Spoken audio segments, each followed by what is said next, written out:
Meningit bu miya pardasini o'tkir yallig'lanishi bilan kechadigan infeksion yuqumli kasallik hisoblanadi. Asosan kimlarda ko'proq uchraydi? Bolalarda va immuniteti past bo'lgan odamlarda meningit ko'proq uchraydi va og'irroq kechadi. Meningitga olib keladigan sabablar har xil bakteriyalar, viruslar, har xil infeksion kasalliklar, gaymaritlar keltirib chiqarishi mumkin. Bosh miyaga yetkaziladigan travmalar ham meningitga sabab bo'ladi. Meningitning asosiy belgilari kuchli bosh og'rig'i, yuqori temperatura 39-40 gacha ko'tarilib ketishi, ko'ngil aynib, qayt qilish, boshni pastga ekkanimizda oyoqlardan bir vaqtda bukilishi meningitning asosiy belgilari hisoblanadi.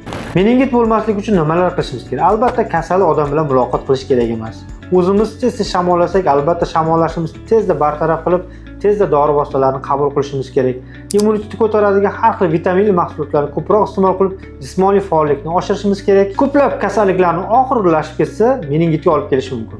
Shuning uchun har bitta kasallikni o'z vaqtida bartaraf qilib, o'zlaringiz ehtiyot qilinglar, sog' bo'linglar, salomat bo'linglar.